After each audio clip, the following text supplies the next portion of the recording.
ইমানের কয়টা পিলার বলেন তো দেখি ভাই? কয়টা? ছয়টা। কয়টা? আল্লাহ বিশ্বাস, ফেরেশতাগণে বিশ্বাস, নবী রাসূলগণে বিশ্বাস, আসমানে কিতাব সমূহে বিশ্বাস, পরকালের জীবনে বিশ্বাস, তাকদীর বা ভাগ্যের ভালো মন্দে বিশ্বাস। এই ছয়টার মধ্যে শুধু কোরআন এবং মুহাম্মদ সাল্লাল্লাহু আলাইহি ওয়াসাল্লামকে বাদ দিয়ে আপনি কোনোটাই দেখেননি। দেখেছেন? আল্লাহকে দেখেছেন? ফেরেশতা মণ্ডলী, আগের আসমানি কিতাবগুলো, মুহাম্মদ সাল্লাল্লাহু আলাইহি ওয়াসাল্লামকে সাহাবীরা দেখেছেন, আপনি কি দেখেছেন? আগের নবী রাসূলদেরকে দেখেছেন? পরকালের জীবন দেখেছেন? তাকদীর বা ভাগ্যের ভালো মন্দ দেখেছেন? এই যে না দেখে যে আমরা বিশ্বাস করছি, এটার নাম হচ্ছে গায়েবে বিশ্বাস। কিসে বিশ্বাস? এটাই আল্লাহ পাক বলছেন আলিফ লাম মিম, যালিকাল কিতাব লা রাইবা ফিহ। আলিফ লাম মিম, এটা এমন একটা কিতাব যেই কিতাব নিয়ে কোনো সন্দেহ সংশয় নাই। হুদাল লিল মুত্তাকিন, এই কিতাব মুত্তাকিদেরকে পথ দেখাবে। কারা মুত্তাকি? আল্লাযীনা ইউমিনুনা বিল গায়বি, যারা এই অদৃশ্যে বিশ্বাস করে। বলেন সুবহান। আল্লাহ পাকের আদেশ পালন করার নিমিত্তে, তার ইবাদত করার নিমিত্তে আমরা আল্লাহ পাকের এই আদেশগুলোকে না দেখেই বিশ্বাস করি।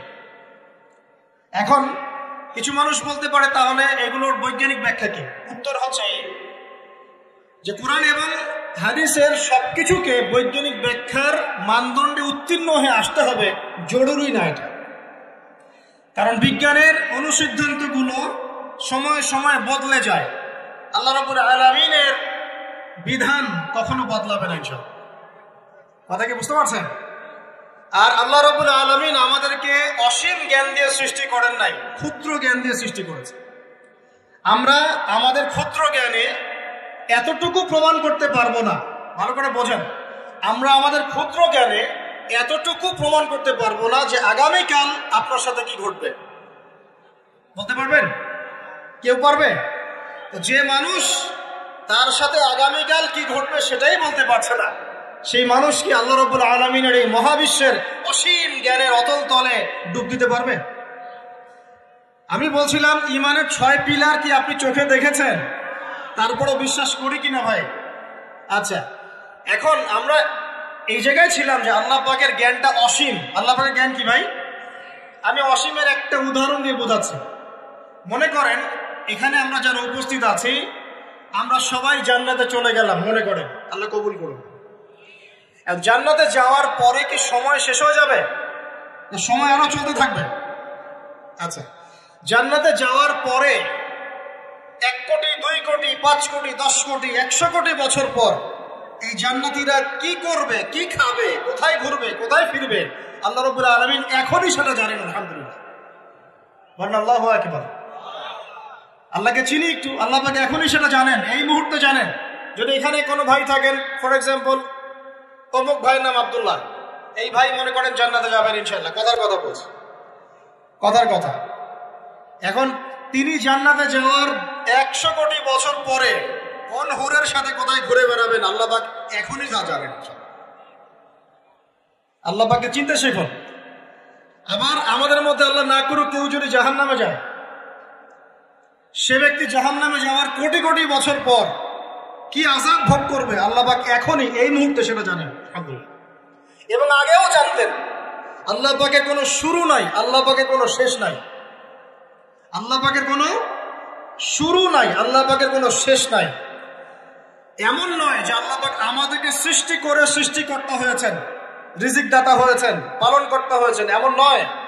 সৃষ্টি করার আগে থেকেই আল্লাহ পাক সৃষ্টিকর্তা, পালন কর্তা, রিজিক দাতা সবকিছুই ছিলেন। বলেন আল্লাহু আকবার।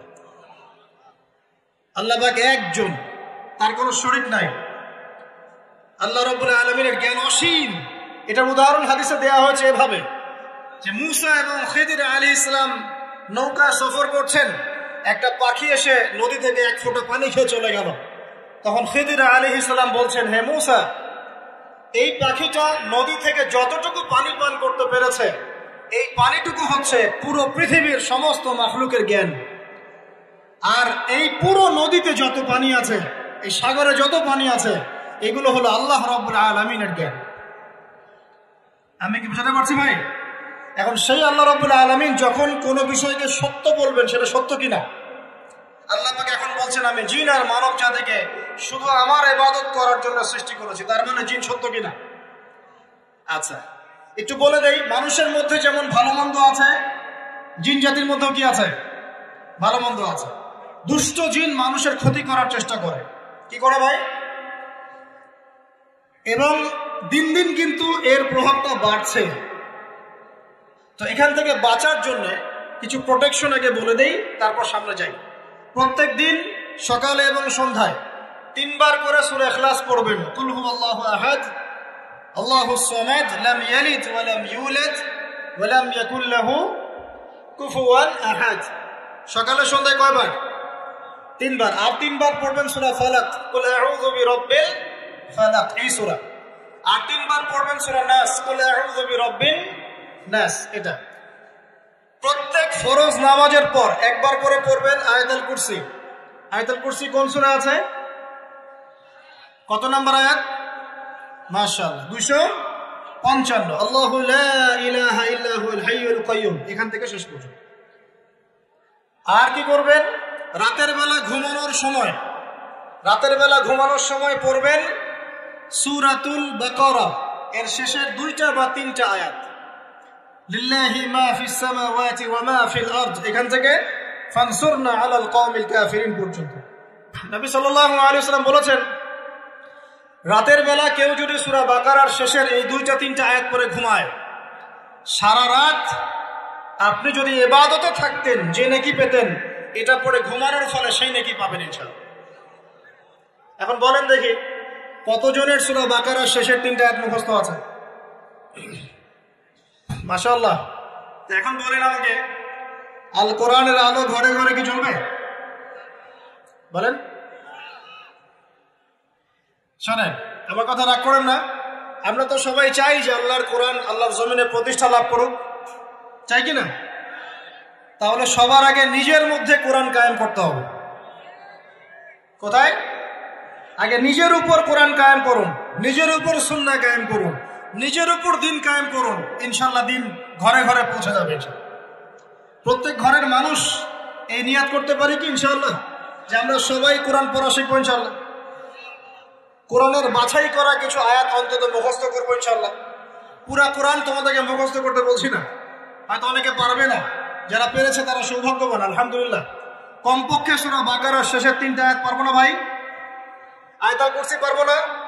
সূরা ফালাক, সূরা নাস, সূরা ইখলাস, সূরা কাফিরুন, সূরা হাশরের শেষের 3টা আয়াত, সূরা কাহফ এর প্রথম 10 শেষ 10 আয়াত, সূরা কাহফ প্রথম 10 শেষ 10 আয়াত, সূরা সাফফাত এর প্রথম 10 আয়াত, সূরা আর রহমান, সূরা ইয়াসিন, সূরা মুলক। এই যে কমন জিনিসগুলো, এগুলো মুখস্থ করতে পারবো না ভাই ইনশাআল্লাহ? আল্লাহ পাক সবাইকে তৌফিক দান করুন, বলি আমিন।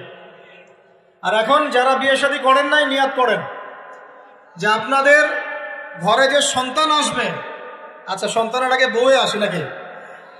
আচ্ছা, যারা বিয়ে শাদী করেন নাই নিয়াত করেন, দিনদার, মুত্তাকি, পরহেজগার, কোরআনওয়ালা মেয়ে ছাড়া বিয়ে করার দরকার নেই। বাস বাস বাস বাস বাস। শোনেন, এর মানে এই নয় যে খালি মাদ্রাসার মেয়েদেরকে বিয়ে করবেন, বরং এমন অনেক দিনী বোন আছেন আমাদের স্কুল কলেজ ইউনিভার্সিটিতে পড়েন, তারা অনেক বেশি দিন চর্চা করেন। মাশাআল্লাহ, আমি বলেছি কোরআনওয়ালা দিনদার পর্দাশীল নারী বিয়ে করবেন। এবং দ্বিতীয় নিয়ত করেন, যে সন্তানই হবে কমপক্ষে একটা সন্তানকে হাফেজে কোরআন বানাবেন ইনশাআল্লাহ, একটা সন্তানকে আলেম বানাবেন ইনশাআল্লাহ। আপনার মেয়ে হলে সেই মেয়েকে আয়েশা রাদিয়াল্লাহু আনহার মতো বানান ইনশাআল্লাহ। আপনার ছেলে হলে আপনার ছেলেকে আবু বকর, ওমর, ওসমান, আলী রাদিয়াল্লাহু আনহুম আজমাইন তাদের আদর্শ করে তোলেন ইনশাআল্লাহ। পারা যাবে না ভাই? যখন ঘরে ঘরে কোরআনওয়ালা মানুষ তৈরি হবে না, আল্লাহর জমিনে আল্লাহর দ্বীন এমনি প্রতিষ্ঠা হয়ে যাবে ইনশাআল্লাহ। বাতিল কোন দিক পালিয়ে যাবে ঠিক নাই। সবকিছু শেষ আছে না বলেন তো? সবকিছু শেষ আছে। নমরুদ আছে না নাই? দুনিয়াতে আছে। মানুষ তার নামও স্মরণ করে। যখন সে দুনিয়া ছিল মনে হচ্ছিল দুনিয়াটাই তার, তখন মনে হচ্ছিল কি দুনিয়াটাই নমরুদের। ফেরাউন দুনিয়া আছে না নাই? আছে? তার নামও কি মানুষ স্মরণ করে? যখন ফেরাউনের রাজত্ব ছিল, যুগ ছিল, তখন মনে হতো যে পুরো দুনিয়াটাইও। কথা বুঝতে পারছেন না?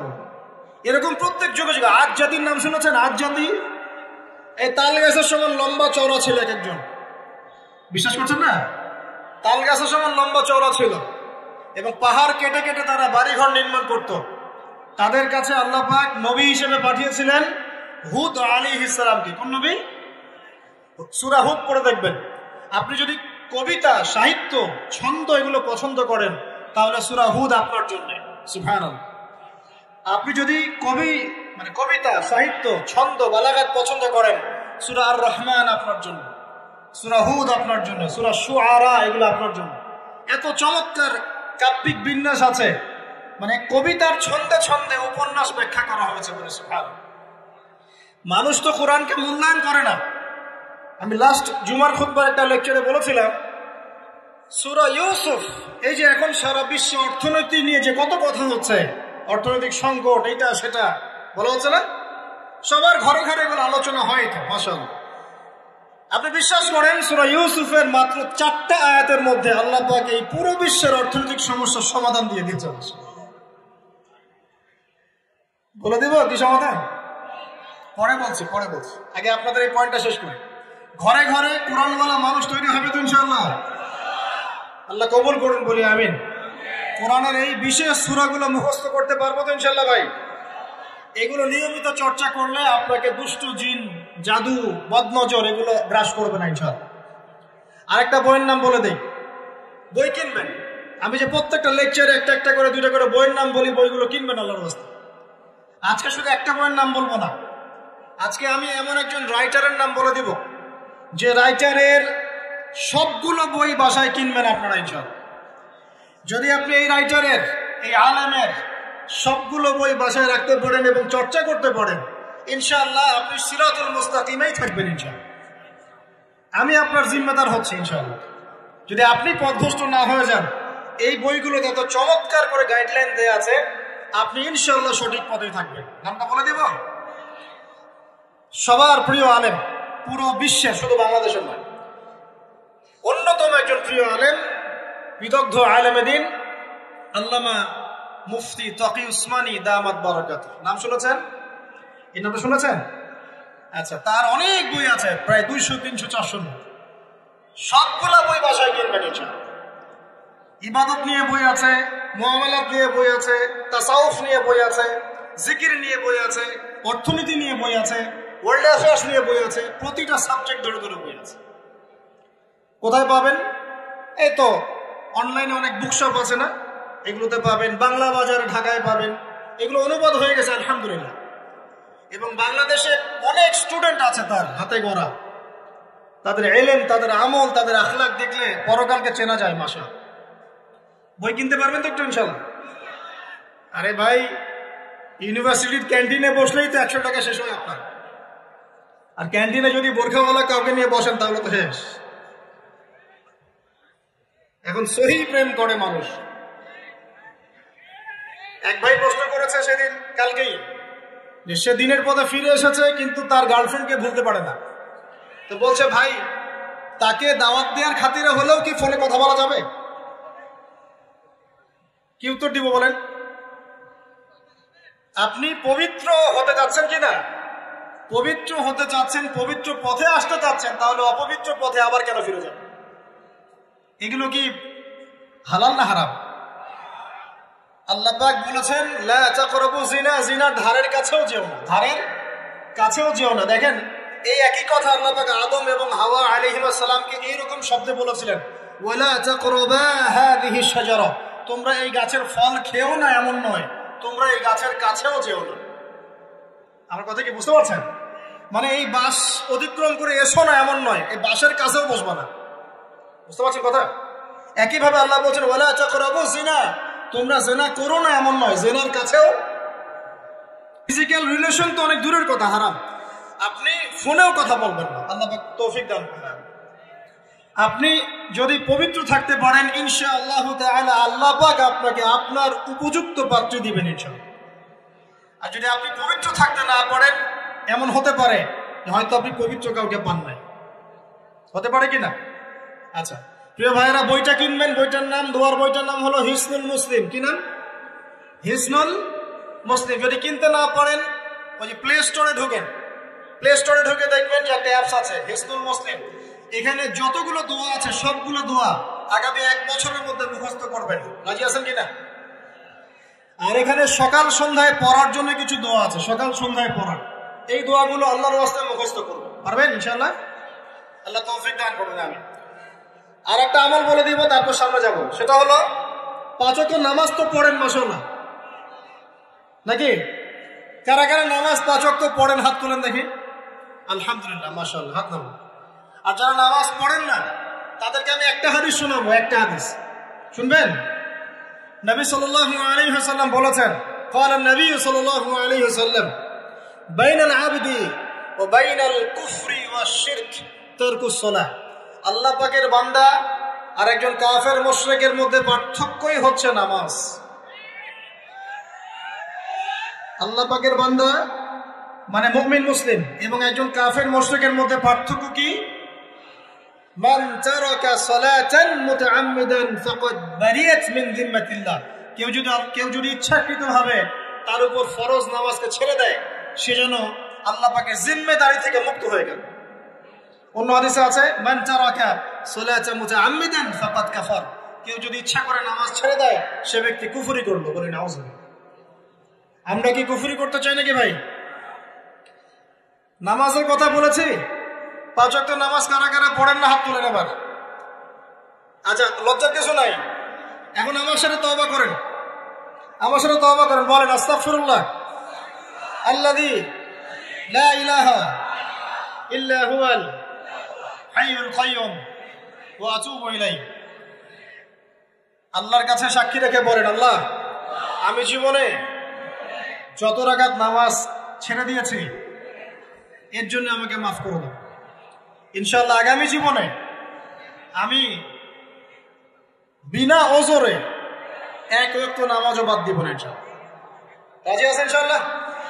বাস এই একটা নসিহত যদি আজকে আপনারা আমল করতে পারেন, ইনশাআল্লাহ আজকের মাহফিল সফল করা যাবে। আর বই কিনতে বললাম 1 নাম্বার কোন বই বলেন? হিসনুল। আর কোন আলেমের নাম বলেছি? আল্লামা, যেটা বলেন। তার অনেকগুলো বই আছে, কেনার চেষ্টা করবেন তো ইনশাআল্লাহ। আল্লাহ পাক তৌফিক ইনায়াত করুন, বলি আমিন। তাহলে আমরা সূরা যারিয়াতের 56 নম্বর আয়াতে কি শিখেছি ভাই? আল্লাহ রাব্বুল আলামিন আমাদেরকে সৃষ্টি করেছেন কেন? তার ইবাদত করার জন্য। আছে। এখন আমাকে বলেন যে আল্লাহ পাকের ইবাদত করার জন্য আল্লাহ পাক এই দুনিয়াতে আমাদেরকে কত বছর সময় দিয়েছেন বলেন দেখি।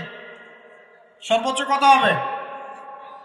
সর্বোচ্চ 60, 70, 100 হতে পারে। এই তো। আমরা কি চিরস্থায়ী থাকবো এখানে না চলে যাব? আচ্ছা, দুনিয়ার জীবনটা তাহলে কি? আল্লাহ পাক বলছেন, আল্লাযী খালাকাল মাউতা ওয়াল হায়াতা লিয়াবলুয়াকুম আইয়ুকুম আহসানু আমালা। আল্লাহ পাক জীবন মৃত্যু সৃষ্টি করেছেন কেন? আল্লাহ পাক পরীক্ষা করার জন্য যে এই দুনিয়ার জীবনে আমলে কে শ্রেষ্ঠ, আমলে কে শ্রেষ্ঠ। দুনিয়ার জীবনে আসার উদ্দেশ্য পেয়েছি আল্লাহর ইবাদত করা। এখন পেলাম আল্লাহ জীবন মৃত্যু কেন সৃষ্টি করেছেন? আমলে পরীক্ষা করার জন্য যে কে শ্রেষ্ঠ হচ্ছে। আমাদের উদ্দেশ্য কি? আমাদের উদ্দেশ্য হচ্ছে পুলসিরাত পার হয়ে জান্নাতে যাওয়া। উদ্দেশ্য কি? পুলসিরাত পার হয়ে জান্নাতে যাওয়া। সূরা আলে ইমরানের 185 নম্বর আয়াতে আল্লাহ পাক বলেছেন, কুল্লু নাফসিন যায়িকাতুল মাউত। প্রত্যেকটা নফস মৃত্যুর স্বাদ গ্রহণ করবে। এরপর কিয়ামতের মাঠে তাদের আজর তাদেরকে পূর্ণ মাত্রায় বুঝিয়ে দেওয়া হবে। আল্লাহ পাক বলেন, ফামান যুহজিহা আনিন নারি ওয়া উদখিলাল জান্নাতা ফাকাদ ফাজ। ওই দিন যে ব্যক্তিকে জাহান্নাম থেকে বাঁচানো হবে এবং জান্নাতে প্রবেশ করানো হবে, সেই ব্যক্তি হচ্ছে সফল। কথা ঠিক কিনা? তাহলে উদ্দেশ্য পেলাম তো, আমাদের গন্তব্য পেলাম তো। আমাদের গন্তব্য কি তাহলে? জান্নাত। এখন এই দুনিয়ার জীবনে আমরা সর্বোচ্চ হয়তো 100 বছর বাঁচবো, আল্লাহ ভালো জানেন, তাই তো? এই দুনিয়ার জীবনের এই হায়াতের সবচেয়ে ইম্পর্টেন্ট টাইমটা কোনটা বলেন? সবচেয়ে ইম্পর্টেন্ট টাইম কোনটা? যৌবন কিনা? যৌবন কাকে বলে? যৌবন কাকে বলে? কত বছর থেকে কত বছর পর্যন্ত? 20 থেকে 40 বা 15 থেকে 40 বা 20 থেকে 50, এই তো? আচ্ছা, এই বয়সের মধ্যে কারা কারা আছেন হাত তোলেন দেখি। মাশাআল্লাহ, সবাই তো দেখি এই বয়সে, হাত নামান। এখন এই বয়স সম্পর্কে আগে 2টা হাদিস শোনেন, আমার দিকে তাকান, তারপরে আমি বলছি অবস্থা কি, করণীয় কি। আমি বলেছি যুবকদেরকে কিছু নসিহত করবো আজকে, নিয়াত করেছে, ঠিক আছে ভাই? আচ্ছা, যুবকদের সম্পর্কে প্রথম হাদিস, রাসূল সাল্লাল্লাহু আলাইহি ওয়াসাল্লাম বলেছেন, কিয়ামতের মাঠে মানুষ যখন উঠবে, আমরা উঠবো কিনা? আচ্ছা, নাকি উঠবো না? যারা আগুনে পুড়ে গেছে তারা উঠবে কিনা? যারা পানিতে ডুবে গেছে, যাদের লাশও খুঁজে পাওয়া যায় নাই, উঠবে কিনা? উঠবে। আচ্ছা, যখন মানুষ উঠবে তখন তাকে 5টা প্রশ্ন করা হবে। কয়টা ভাই? এই 5টা প্রশ্নের আগে সে তার পা সামনেও ফেলতে পারবে না, পিছনেও ফেলতে পারবে না।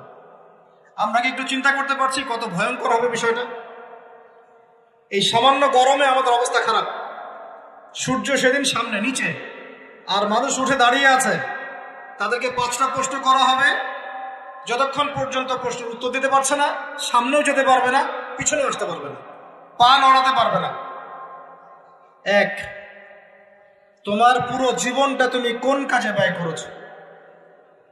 উত্তর কি রেডি আছে আমাদের কাছে? আমরা কি বলতে পারবো, হ্যাঁ আল্লাহ, আমরা আমাদের পুরো জীবন তোমার ইবাদত করে কাটিয়েছি? 2, তোমার যৌবন স্পেশালি তুমি কোন কাজে ব্যয় করেছো?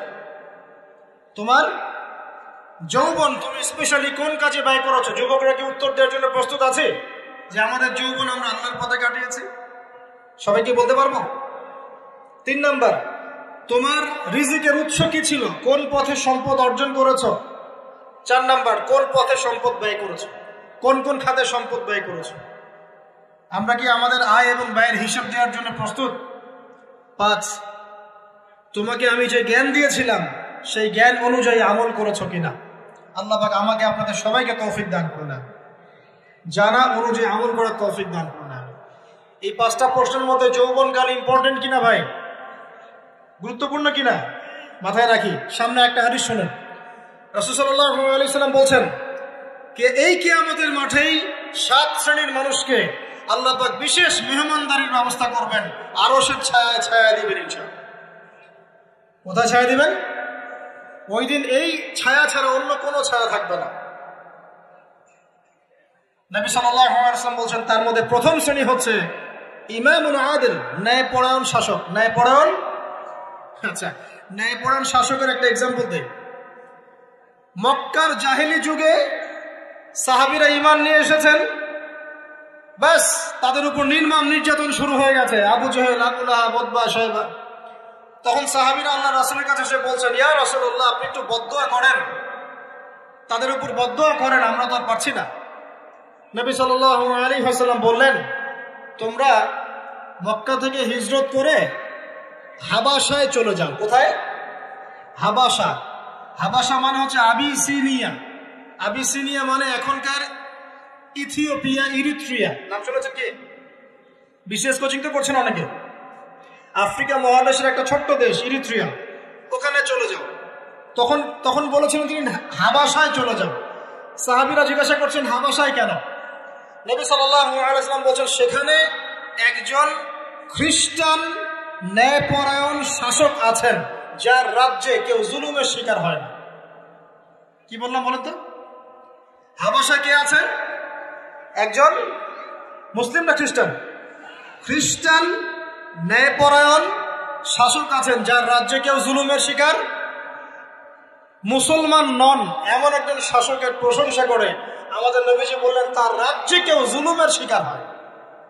সুবহানাল্লাহ। সাহাবীরা সেখানে হিজরত করলেন। নেতৃত্ব দিয়েছেন জাফর বিন আবি তালিব রাদিয়াল্লাহু আনহু। সে সাহাবী বাদশা নাজাশী, তার নাম ছিল বাদশা নাজাশী, তার সামনে দাঁড়িয়ে সূরা মারিয়াম তেলাওয়াত করেছিলেন। ওই সূরা মারিয়ামে ইয়াহইয়া, জাকারিয়া, ঈসা, তার মা, এই গল্প ঘটনাগুলো আছে। এই সূরার তেলাওয়াত শুনে বাদশা নাজাশীর চোখ দিয়ে পানি পড়তে পড়তে দাড়ি ভিজে গিয়েছে। সুবহানাল্লাহ। শেষে তিনি ঈমান নিয়ে আসেন, মুসলমান হন, আলহামদুলিল্লাহ। আমাদের নবীজি তার জানাজার নামাজ পড়েছিলেন। আমাদের নবীজি তার গায়েবানা জানাজার নামাজও পড়েছেন। সুবহানাল্লাহ। এখানে একটা পয়েন্ট খালি বলতে চাই, একজন অমুসলিম শাসক সম্পর্কে আমাদের নবীজি মন্তব্য করেছিলেন তার রাজ্যে কেউ জুলুমের শিকার হয় না। আর আজকের দিনে সারা বিশ্বের কোন কোন ক্ষেত্রে মুসলিম শাসকদের ব্যাপারেও এই কথা বলা যায় না যে তার রাজ্যে কেউ জুলুমের শিকার হয়। আল্লাহ পাক বলছেন আরশের ছায়া আমি ছায়া দিব 7 শ্রেণীর মানুষকে। কয় শ্রেণী? তার মধ্যে প্রথম শ্রেণী হচ্ছে ইমামুন আদিল, ন্যায়পরায়ণ শাসক। আল্লাহ পাক আমাদের সমস্ত শাসকদেরকে ন্যায়পরায়ণ হওয়ার তৌফিক দান। 2 নাম্বার, সেই যুবককে আমি সেখানে আশ্রয় দিব যেই যুবক তার যৌবন কালটা আল্লাহর পথে কাটিয়ে দিয়েছে। এবার কি হাদিসটা আপনি পেয়েছেন? এর আগের হাদিস কি শুনলেন? পা নড়াতে পারবেন না যতক্ষণ পর্যন্ত এই প্রশ্নের উত্তর না দিচ্ছেন যৌবনকাল কোন পথে ব্যয় করেছেন। এখন যদি আল্লাহর পথে ব্যয় করেন তাহলে আরশের ছায়া ছায়া পাচ্ছেন আলহামদুলিল্লাহ। বাকিগুলো কারা কারা একটু বলে দেই। 3 নম্বর হচ্ছে সেই ব্যক্তি যে একজন আরেকজনকে মহব্বত করে, এক ব্যক্তি আরেক ব্যক্তিকে মহব্বত করে শুধুমাত্র আল্লাহর সন্তুষ্টির জন্য। কথা কি বুঝতে পারছেন? এই মহব্বত আবার এই ছেলে মেয়ের ফ্রি মিক্সিং না। কথা বুঝতে পারেনি? দিনের খাতিরে মহব্বত, আল্লাহর জন্য মহব্বত, আল্লাহর জন্য। 4 নম্বর এমন ব্যক্তি যে এত গোপনে দান করে যে তার বাম হাত জানে না ডান হাত কি দান করেছে। আমরা তো এখন 1 টাকা দান করলে 100 টাকা ফুটাই। ফেসবুক আছে, মারাত্মক একটা জিনিস ফেসবুক, মানে এটা মানুষকে মানুষ রাখে না। যে ব্যক্তি ফেসবুকে আসক্ত তার সাথে কথাবার্তা বলা, লেনদেন, চলাফেরা খুব ডিফিকাল্ট। মানে কি বোঝেন আগে কথাটা?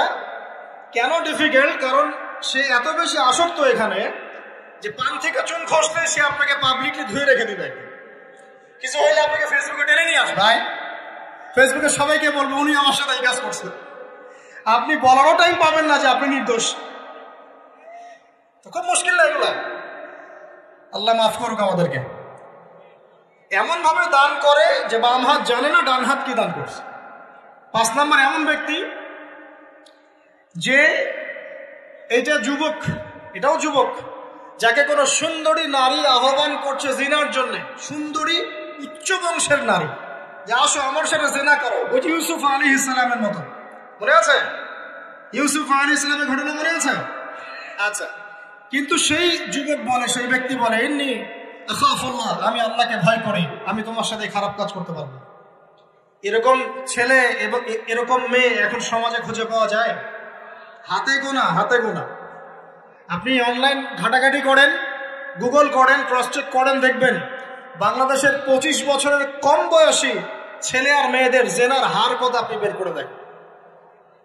25 বছরের কম যে যুব সমাজ আমাদের সামনে আছে তাদের মধ্যে কত % যুবক এখন পর্যন্ত ফিজিক্যাল সম্পর্ক করেনি কারোর সাথে, আপনি খুঁজে বের করতে পারেন। শুধু ছেলেদের ক্ষেত্রে এটা নয়, মেয়েদের ক্ষেত্রেও আছে।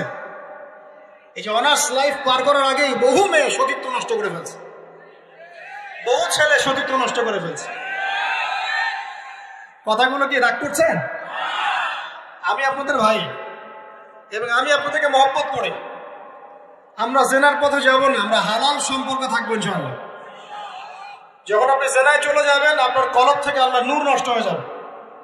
এটা এমন একটা পাপ যেটা করার পর মানুষ আল্লাহর সামনে মাথা তুলে দাঁড়াতে পারে না, লজ্জায় চোখ নেমে যায়, ইবাদতে স্বাদ পায় না। যখন হারাম সম্পর্কে, ফ্রি মিক্সিং, এগুলোতে মানুষ থাকে, ইবাদতে মানুষ স্বাদ পায় না। দিনের পর দিন ইবাদত করে মনোযোগ আসে না, মন লাগে না, চোখ দিয়ে একটু পানি বের হয় না, আল্লাহর জন্য কাঁদতে পারে না, কারণ মনের মধ্যে তো নূর নাই। আর যখন একটা মেয়ে বেপরদায় থাকে, অনেক ইবাদত করলেও তার এই বেপরদায় থাকার কারণে সমাজের বহু মানুষের চোখের জেনা হয়ে যায়। এতে করে ওই সব মানুষের পাপের ফল এই মেয়েটাকে ভোগ করতে হয় এবং মানুষের চোখের বদনজর লাগে, ওই মেয়ে অসুস্থ হয়ে পড়ে মানসিকভাবে, শারীরিকভাবে। আমি আমাদের যুবক ভাই এবং যুবক বোনদেরকে রিকোয়েস্ট করব, আল্লাহর ওয়াস্তে চরিত্রটাকে পবিত্র রাখার চেষ্টা করুন। আল্লাহ পাক তৌফিক দান করবেন। এই যুবককে আল্লাহ পাক আরশের ছায়া ছায়া দিবেন যে একটা মেয়েকে পেয়েও আল্লাহর ভয় তাকে ভোগ করে না। আল্লাহ পাক এরকম যুবক ঘরে ঘরে তৈরি করলেন। তাহলে কি করবেন ভাই? হালাল উপার্জনের ব্যবস্থা করবেন, ব্যাস সরাসরি বিয়ে করে ফেলবেন। পরিবারকে বোঝানোর চেষ্টা করবেন, না বুঝলে আন্দোলন শুরু করবেন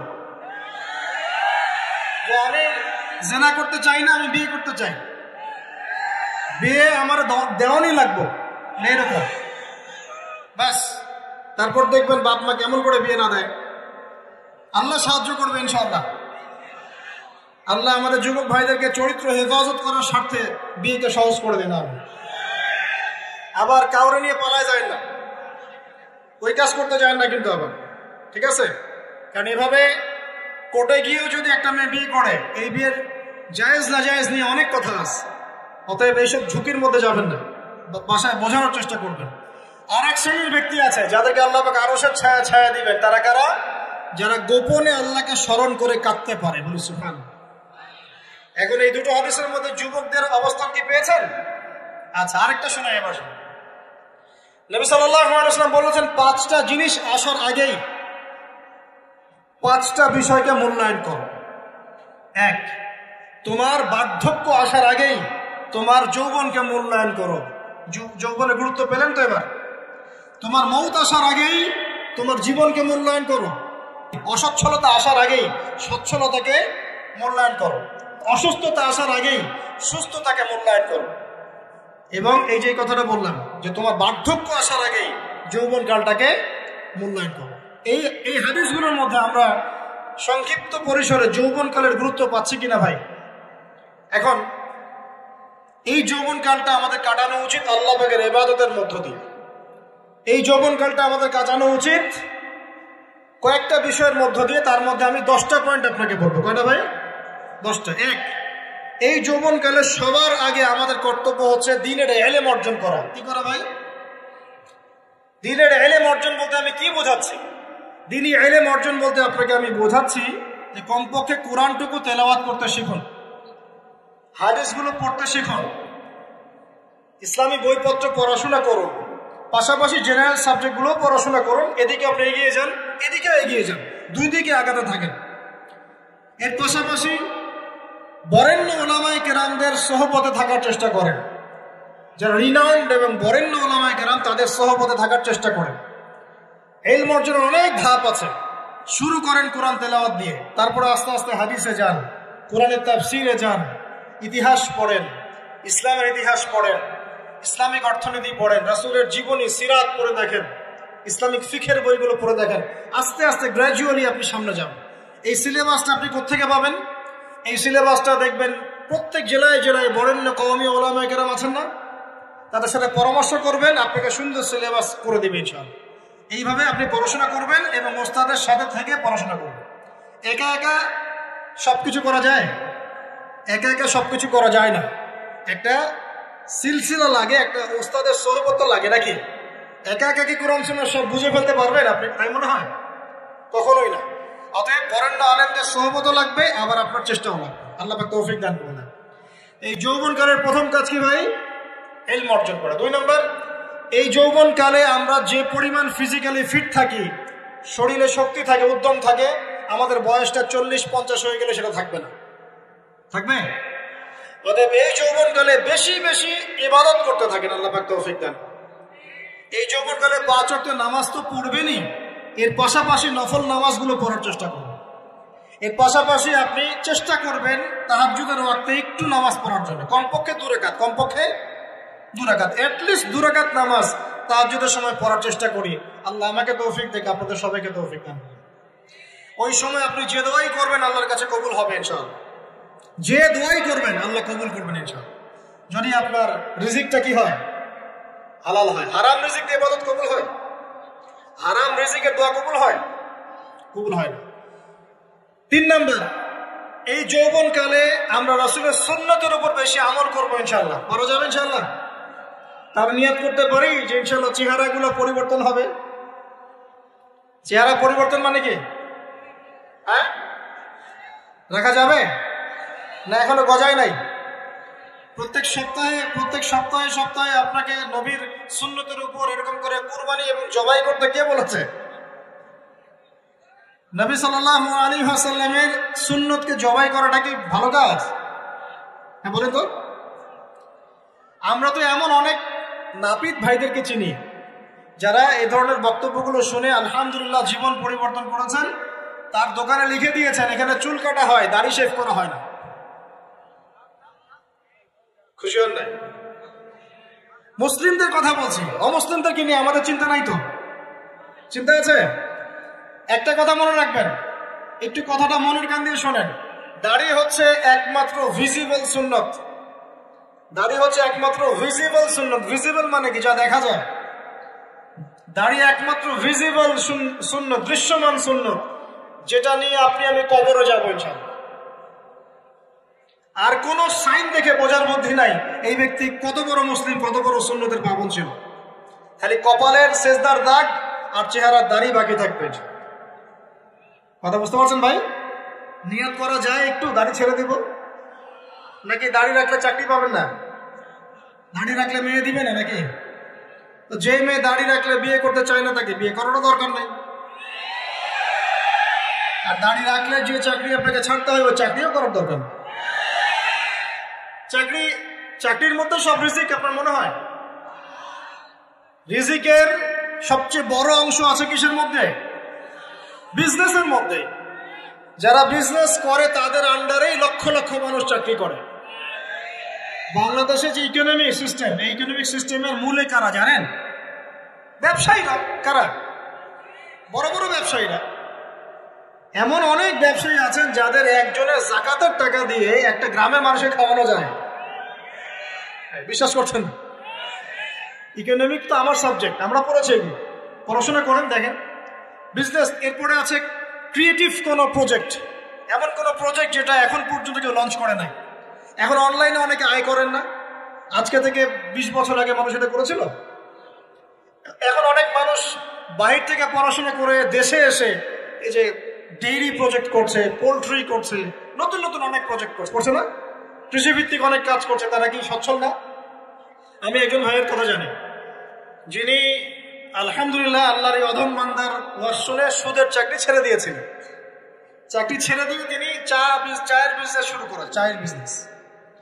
তো ইদানিং জানলাম তিনি এখন মানুষকে টাকা ধার দেন। মাশাআল্লাহ, তিনি এখন মানুষকে টাকা ধার দেন চায়ের ব্যবসা করে। আর আমাকে তো এখনো মানুষের কাছে হাত পাততে হচ্ছে। কথা বুঝতে পারেন নাই? আল্লাহ পাক তাকে সুদ ছেড়ে দেওয়ার জন্য সচ্ছল করে দিয়েছেন। এই ওসিলা দিয়েই তিনি সচ্ছল হয়েছেন আলহামদুলিল্লাহ। রিজিক কার হাতে? এটা বিশ্বাস করে, রিজিক আল্লাহর হাতেই। আল্লাহ পাক চাইলে আপনাকে বেহিসাব রিজিক দেবেন ইনশাআল্লাহ। অতএব সুন্নতকে বিসর্জন দিয়ে নয়, সুন্নতে থাকেন, আল্লাহ পথ খুলে দিবেন ইনশাআল্লাহ। আল্লাহ পাক তৌফিক দান করুন। যুবক ভাইদেরকে বলছিলাম, তাহলে প্রথম কাজ আমাদের ইলম অর্জন করা, তারপরে কি ভাই? নামাজের পাবন্দ হওয়া, আর নামাজ ফরজের পাশাপাশি নফলগুলো চর্চা করা। 3 নম্বর বলেছে রাসূলের সুন্নতের উপর একদম ইস্তেকামা, দৃঢ়ভাবে আমল করা।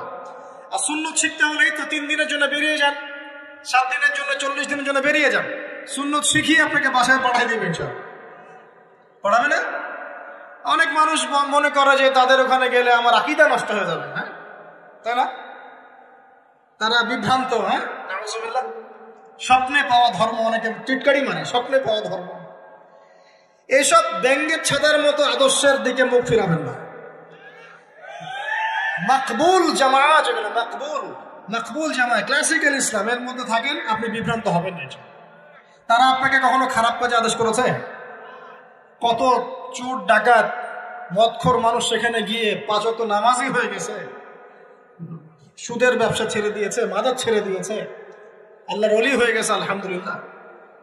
তো আপনাকে তারা সুন্নত শিখিয়ে বাসায় পাঠিয়ে দেবে। এছাড়া আপনি অন্যভাবে শিখতে চাইলে শিখবেন, সমস্যা কি? যদি মাদ্রাসায় পড়ার তৌফিক থাকে তাহলে পড়বেন। সবাই কি মাদ্রাসায় পড়ার তৌফিক পাবে? পাবে না। নিঃসন্দেহে কিছু মানুষ তৌফিক পাবে, কিছু মানুষ হয়তো পাবে না। যারা পাবে না তারা দিন শিখবে কিভাবে? এভাবেই তো শিখবে। সুন্নতের উপর আমল করতে হবে, এটা সবচেয়ে বড় কথা। আল্লাহ পাক আমাদের সবাইকে সুন্নাহর উপর আমল করার তৌফিক দান করুন। 4 নম্বর ভাই, যৌবনকালে আমরা আমাদের সময়গুলোকে মূল্যায়ন করবো ইনশাআল্লাহ। কথা বুঝতে পারছি ভাই? সময় মূল্যায়ন কেমন? আপনার দিন রাতের একটা রুটিন থাকবে, এলোমেলো লাইফ লিড করবেন না। এই যে আমরা, আল্লাহ মাফ করুক, আমরা এখন 3টায় 2টায় 4টায় ঘুমাই, 12টা 1টা 2টায় উঠি, নাউযুবিল্লাহ। এতে করে কি আমাদের রুটিন লাইফটা ঠিক আছে? আমাদের খাওয়ার ঠিক নাই, আমাদের ঘুমের ঠিক নাই, আমাদের মানে খাবারের যে অভ্যাস, খাদ্যাভ্যাসে ঠিক নাই। আমরা একটু খেলাধুলা আগে করতাম, সেটাও এখন করি না। সারাদিন ফোন নিয়ে বসে থাকি, আর এই যে ইউটিউব ফেসবুকে বসে থাকি। গোল হয়ে বসে লুডো খেলে। গোল হয়ে কি করে? লুডো খেলে, অনলাইনে গেমস খেলে, অনলাইনে পাবজি খেলে, ফ্রি ফায়ার খেলে। আগে তো তাও ছেলে পেলে একটু ফুটবল খেলতো, ক্রিকেট খেলতো, আমরাও তো খেলেছি। ওই সময় তাও আলহামদুলিল্লাহ আমাদের ফিজিক্যাল ফিটনেস অনেক ভালো ছিল। এখন ওগুলো বাদ দিয়ে যে মানুষ পর্নোগ্রাফি দেখছে, লুডো খেলছে, পাবজি খেলছে, ফ্রি ফায়ার খেলছে, সারাদিন অনলাইনে বসে অথর্বর মধ্যে বসে আছে, এটা কি ভালো হচ্ছে? এজন্য অ্যাটলিস্ট ফজরের নামাজ পড়ে জিকির আজগার করে পড়াশোনা করে আধা ঘন্টা 1 ঘন্টা একটু খেলাধুলা করলে কি সমস্যা? একটু ফুটবল খেলেন, দৌড়াদৌড়ি করেন, জগিং করেন, একটু ব্যায়াম করেন। আল্লাহ পাক আপনাদের যৌবনে বরকত দান করুন। আমিন। এই কাজগুলো করতে হবে কিনা? ভালো না খারাপ? করেন। আর নিয়মতান্ত্রিক লাইফ লিড করবো আমরা। নিয়মতান্ত্রিক, আমার জীবনে একটা রুটিন থাকবে, এই রুটিনের বাইরে যাবো না। পড়াশোনার রুটিন থাকবে, খেলার বা এক্সারসাইজ রুটিন থাকবে, খাওয়া দাওয়ার রুটিন থাকবে, দাওয়ার রুটিন থাকবে, আমি আলেম ওলামাদের কাছে যাবো, এই রুটিন থাকবে। একটা রুটিন লাইফ লিড করবেন, এলোমেলো জীবন যাপন করবেন। আল্লাহ পাক আমাকে তৌফিক দান করুন, আপনাদের সবাইকে তৌফিক দান করুন। কয়টা বলেছি ভাই? বলেন। 6 নাম্বার, যৌবনকালে সবচেয়ে বেশি বেঁচে থাকবো নারীর ফিতনা থেকে। কি থেকে ভাই? যৌবনকালে সবচেয়ে বেশি বেঁচে থাকবো কি থেকে? একটা হাদিস বলি, নবী সাল্লাল্লাহু আলাইহি ওয়াসাল্লাম বলেছেন, মা তারাকতু বা'দি ফিতনাতান আদাররা আলা রিজালি মিনান নিসা। আমি আমার পরে, নবীজি বলছেন, আমি আমার পরে পুরুষদের জন্য নারীদের চেয়ে ভয়ঙ্কর কোন ফিতনা রেখে যাই নাই। কেমন ফিতনা? আপনি একটু অনেস্টলি বলেন তো দেখি, যে আমরা যারা পর্নোগ্রাফিতে টুকটাক আসক্ত বা এ ধরনের অনলাইনে বা অফলাইনে এই ধরনের হারাম সম্পর্কের সাথে আছি, মন থেকে কি আপনি ফিল করেন যে আল্লাহ আপনার সাথে আছেন? বলেন তো দেখি, অনেস্টলি বলেন। আপনি যখন নামাজ পড়ে বাসায় ফিরে যান, ফিরে যেতে যেতে যদি আপনার চোখে খারাপ কিছু পড়ে, আপনার মনের নূরটা নষ্ট হয়, আপনি বুঝতে পারেন না? বুঝতে পারেন না? যখন আপনি এরকম হারাম কোনো সম্পর্কে আছেন, নাউজুবিল্লাহ, আপনার মনটা যে শক্ত হয়ে গেছে, আপনি বুঝতে পারেন না? আল্লাহর ওয়াস্তে নারী জাতির ফিতনা থেকে সর্বোচ্চ দূরত্ব অবলম্বন করবেন। আল্লাহ পাক তৌফিক দান করবেন। কি করব তাহলে আমরা? ওই যে বলেছি, হালাল সম্পর্ক করতে পারলে হালাল, যদি করতে না পারি সবর করবেন। কি করবেন? সবর করবেন, ভালো কাজে ব্যস্ত থাকবেন, বেশি বেশি রোজা রাখবেন। কি করবেন? বেশি বেশি রোজা রাখবেন। সোমবারে রোজা রাখবেন, বৃহস্পতিবারে রোজা রাখবেন। এভাবে আপনি আপনার জীবনটা গুছিয়ে নেন, আল্লাহ পাক প্রবৃত্তিকে নিয়ন্ত্রণ করার ক্ষমতা দিবে ইনশাআল্লাহ। এরপরেও যদি ভুল হয়ে যায়, হতে পারে এই যুগটা ফিতনার যুগ, চরম ফিতনার যুগ। যদি কোনো ভুল হয়ে যায়, খবরদার আপনি হতাশ হবেন না। ভুল হয়ে গেলে কখনো হতাশ হবেন না। হতাশা শয়তানের পক্ষ থেকে আসে, কখনো হতাশ হবেন না। দেন ওযু করে জায়নামাজে দাঁড়িয়ে 2 রাকাত নামাজ পড়ে আল্লাহকে বলবেন, আল্লাহ আমার ভুল হয়ে গেছে, আমাকে মাফ করে দাও। পারা যাবে ইনশাআল্লাহ। জীবনে কখনো হতাশ হবেন না। জীবনে যাই হয়ে যাক না কেন, কখনো হতাশ হবেন না। মনে রাখবেন, আল্লাহ আপনার রব, আল্লাহ আপনার সাথে আছেন ইনশাআল্লাহ। অতএব নারীর ফিতনা থেকে নিজেকে বাঁচিয়ে রাখার চেষ্টা করুন। আল্লাহ পাক তৌফিক ইনায়াত করুন। 7 নাম্বারটা হচ্ছে, এই সমাজ আপনাকে যেভাবে শেখায়, কিভাবে শেখায়? এই যে স্কুল, কলেজ, ইউনিভার্সিটি, চাকরি, বিয়ে, সন্তান প্রতিপালন, আর তারপর ইন্না লিল্লাহি ওয়া ইন্না ইলাইহি রাজিউন, এই তো শেখায় নাকি?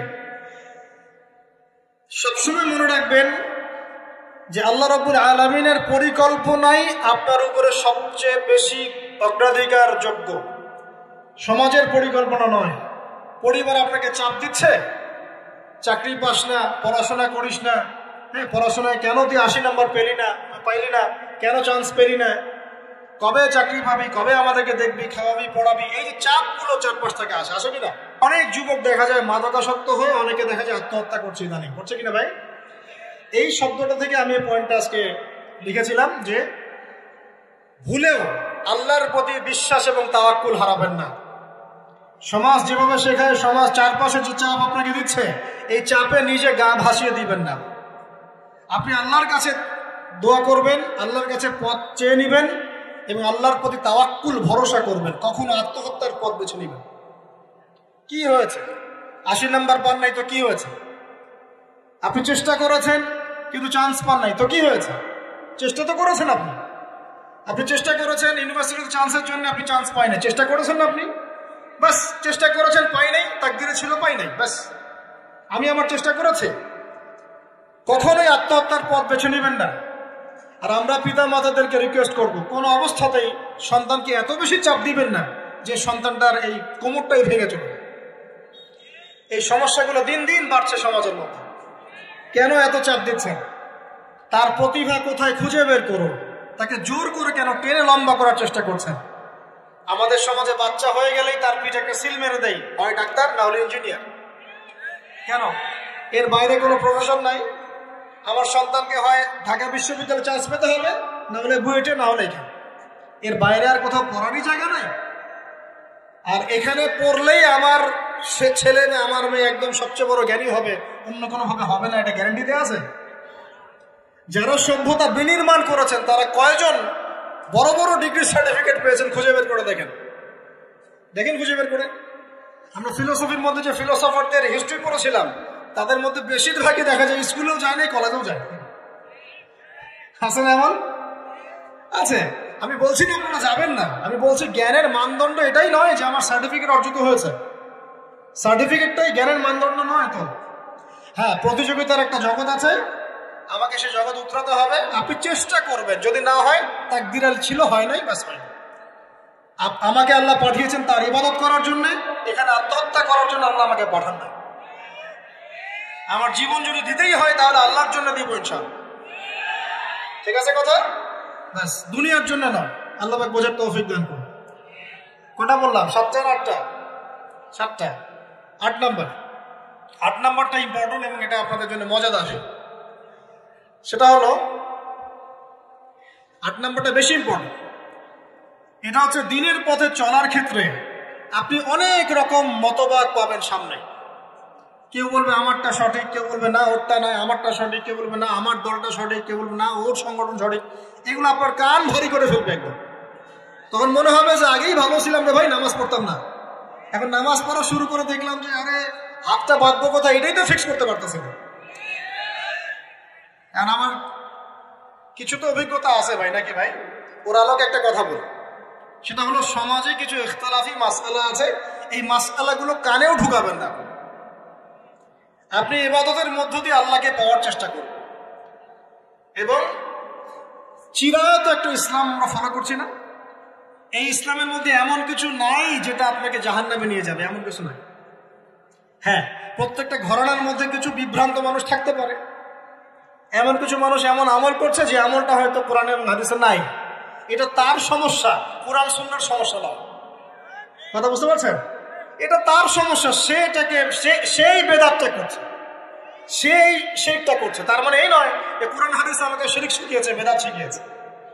কোরআন এবং হাদিসে যেটা আছে এটা সুন্দর এবং এটা চিরায়ত একটা ক্লাসিক্যাল ইসলাম আমাদের কন্টিনেন্টে আছে, বাংলাদেশেও আছে। এখানে থাকলে আপনি বিভ্রান্ত হবেন না ইনশাআল্লাহ তাআলা। বরেণ্য ওলামায়ে কেরামদের কাছে গিয়ে অন্তত একজন হকপন্থী আলেমের সাথে পরামর্শ করে আপনি আমল করার চেষ্টা করুন। আর যে বিষয়গুলো নিয়ে ইখতিলাফ আছে এগুলো নিয়ে সমাজে মত পার্থক্য সৃষ্টি করে সমাজটাকে বিভক্ত করতে যায় না। আল্লাহর ওয়াস্তে মসজিদ ভাগ করতে যায় না, সমাজকে ভাগ করতে যায় না। জাতিগত ঐক্যটা রক্ষা করেন, আল্লাহ পাক বোঝার তৌফিক দান।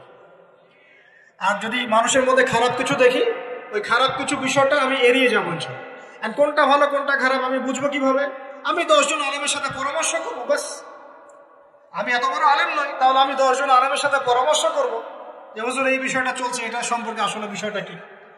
একটা ঘরানার দিকে কখনো আপনি সাম্প্রদায়িকভাবে বায়াস্ট হয়ে যাবেন না। আপনি আপনার চিন্তাটাকে লিবারেল রাখবেন, হকটা যেখানে পাবো সেটা নিব ইনশাআল্লাহ। এমন নয় যে উনি বলেছেন বলেই হক, আর কারোটা নিব না, ওনারটাই নেব, এভাবে চিন্তা করবেন না। হক যেখানে আছে সেখানে যাবেন আপনি ইনশাআল্লাহ। আল্লাহ পাক আমাদেরকে বোঝার তৌফিক দান করুন। আর যে ইখতিলাফগুলো আছে এগুলো নিয়ে সমাজকে বিভক্ত করতে যায় না, মতানৈক্য নিয়েই ঐক্য হবে ইনশাআল্লাহ তাআলা। আল্লাহ পাক আমাদেরকে এই কথাটা বোঝার তৌফিক দান করুন। আর শেষের দুটো হলো যৌবনকালে আমরা আমাদের পরবর্তী জীবনের প্রস্তুতি গ্রহণ করবো ইনশাআল্লাহ। কারণ বার্ধক্যের জীবনে আপনি কিন্তু এই কাজগুলো এখন করতে পারছেন, সেগুলো পরে পারবেন না। অতএব এই সময়ে আপনি আপনার রিজিকের একটা অংশ সঞ্চয় করার চেষ্টা করুন, কিছু সাস্টেইনেবল অ্যাসেট করার চেষ্টা করুন, যাতে পরবর্তী বয়সে গিয়ে আপনাকে দিনের দিকে কাজ করার জন্য দুনিয়ার ফিতনায় পড়তে না হয়। আল্লাহ পাক আপনাদেরকে হালাল রিজিকের ব্যবস্থা করে দিন, আমি দোয়া করি আল্লাহুম্মা আমিন। আর সবশেষ যেটা বলতে চাচ্ছিলাম, দেখুন যৌবনকালে আমরা যা করতে পারবো অন্য সময় পারি না, তাই এই যৌবনেই ইলম অর্জন করে আল্লাহ পাকের দ্বীনের এই দাওয়াতের মেহনত আমরা শহরে শহরে, গ্রামে গঞ্জে, জেলায় উপজেলায়, প্রত্যন্ত অঞ্চলে সমস্ত জায়গায় পৌঁছে দিব ইনশাআল্লাহ। যৌবনকালে আমরা বেশি বেশি দাওয়াতি কাজ করার চেষ্টা করবো, আল্লাহ পাক তৌফিক দান করুন। যতটুকু জানেন, আপনি এতটুকু জানেন না যে নামাজ পড়তে হয় 5 ওয়াক্ত, তাহলে নিজে পড়েন, মানুষকে নামাজের দাওয়াত দেন। আপনি এতটুকু জানেন না যে ভাই সুদ খাওয়া হারাম, জানেন কিনা ভাই? বাস আপনি মানুষকে বলেন যে ভাই হালাল খাই, সুদ না খাই। আপনি এতটুকু জানেন না যে জেনা করা হারাম, বাস আপনি আপনার বন্ধুকে দাওয়াত দেন, ভাই জেনার দিকে যাস না এবং হারাম অ্যাফেয়ার্সে যাস না। যতটুকু জানেন অতটুকু মানুষের কাছে পৌঁছে দেন, আল্লাহ পাক তৌফিক দান করুন। যুবক ভাইদেরকে আমি এই 10টা নসিহত করলাম আছে, এই নসিহতগুলো একটু মেনে চলেন, যৌবনটা সুন্দর হবে ইনশাআল্লাহ। এছাড়া আর অনেক নসিহত আছে, এগুলো ওই যে বইগুলোর নাম বলে দিয়েছি, আল্লামা তাকি উসমানী হুজুরের যে বইগুলো, এগুলো পড়েন, ইনশাআল্লাহ দেখবেন আরো অনেক হেদায়েত আপনি পাবেন। মোটা দাগে কথা হচ্ছে ইলম অর্জন করতে হবে। রাজি আছে কিনা ভাই? রাজি আছে কিনা বলেন? ইলম অনুযায়ী আমল বাড়িয়ে দিব, রাজি আছে কিনা? হকপন্থী ওলামায়ে কেরামের সাথে পরামর্শ করে চলবো, রাজি আছে কিনা? আমরা যৌবনকালে হালাল রিজিক অন্বেষণের চেষ্টা করবো, রাজি আছে কিনা? যৌবনের সময়কে বিন্যাস করে চলবো, এলোমেলো জীবন যাপন করবো না, রাজি আছে কিনা? নারীদের ফিতনা থেকে বেঁচে থাকার চেষ্টা করবো, রাজি আছে কিনা? আগামী দিনের জন্য, ইসলামকে এগিয়ে নেওয়ার জন্য দাওয়াতের মেহনত করবো, রাজি আছে কিনা? আচ্ছা, এখন আসুন, এগুলো আমাদের করণীয় ছিল, আমাদের যুবকরা এখন করছে কি সেটা শুনুন। আমাদের যুবকরা এখন কিশোর গ্যাং করছে, কিশোর গ্যাং কি করছে? আপনাদের পরিবারের কর্তা যারা আছেন তাদেরকে আমি একটু রিকোয়েস্ট করবো, আপনার সন্তানের দিকে খেয়াল রাখেন। আপনার সন্তানকে যত ছোট মনে করছেন, আপনার সন্তান এখন এত ছোট নয়। কিশোর বয়সে সে এমন পাপও করে ফেলেছে যা আপনি এখনো করেন নাই। কিশোর বয়সে এমন এমন পাপ করা তার শেষ যা আপনি এখনো চিন্তাও করতে পারেন না। অতএব সন্তানকে শুধু গায়ে গতরে বড় করলে হয় না। আমরা যে সন্তানকে মানুষ করার জন্য নিজের ঘাম ঝেড়ে দিচ্ছি, মানুষ করার অর্থ হচ্ছে ওর আত্মাটাকে গড়ে তোলা, দেহটাকে গড়ে তোলা নয়, তার আত্মাটাকে গড়ে তুলুন। সন্তান দিকে খেয়াল রাখেন। ঢাকা শহরে কিশোর গ্যাংয়ের দৌরত্বে টেকা যাচ্ছে না, রাস্তাঘাটে ছিনতাই করছে, মাদক সেবন করছে, মানুষের সম্পদ মোবাইল ধুপ করে কেড়ে নিয়ে দৌড় দিচ্ছে, এক গ্যাং আরেক গ্যাংয়ের সাথে মারামারি করছে। এগুলো শিখছে কোত্থেকে? এগুলো শিখছে আপনার ওই যে অপসংস্কৃতি দেখে দেখে। পশ্চিম থেকে, আমাদের পার্শ্ববর্তী থেকে অনেক অপসংস্কৃতি ঢুকছে ভিতরে, ওটা দেখে দেখে দেখে দেখে শিখছে কি করতে হয় নাকি। দুইটা গ্যাং তৈরি করছে এবং সিনেমাতে যেমন দেখানো হয় সে নিজেকে ওই রকম করে চিন্তা করা শুরু করেছে। এই কনসেপ্ট গুলো মানুষ পাচ্ছে কোথায়? নাটক সিনেমা থেকে পাচ্ছে। একটা দল ক্রিয়েট করেছে, সে সেই দলের নেতা হয়েছে, আরেক দল তাকে মারতে আসছে, সে আবার তাকে মারতে যাচ্ছে। এই যে জিনিসগুলো, এগুলো নাটক সিনেমায় দেখানো হচ্ছে না? যুবকরা শিখছে কোত্থেকে এগুলো? বাংলাদেশের মেয়েদেরকে একসময় শেখানো হয়েছে তুমি সুন্দর না, তুমি কি না, তাদের মনে ঢুকান তুমি সুন্দর না, আরো সুন্দর হতে চাও, আরো সুন্দর হতে চাও, এই ক্রিম মাখো, সুন্দর হয়ে যাও। এই একটা কনসেপ্ট ঢুকিয়ে দিছে মাথায়, তুমি সুন্দর না, তোমাকে আরো সুন্দর হতে হবে। আল্লাহ তোমাকে যে সৌন্দর্য দিয়েছেন এটা যথেষ্ট না, অন্যরা আরো অনেক বেশি সুন্দর, তুমি সুন্দর না, এই ক্রিম মাখো, সুন্দর হবে। এই করতে করতে করতে ক্রিমের ব্যবসা শুরু হলো। বাণিজ্য, সবকিছুর পিছনে কি থাকে? বাণিজ্য, আর কিচ্ছু না।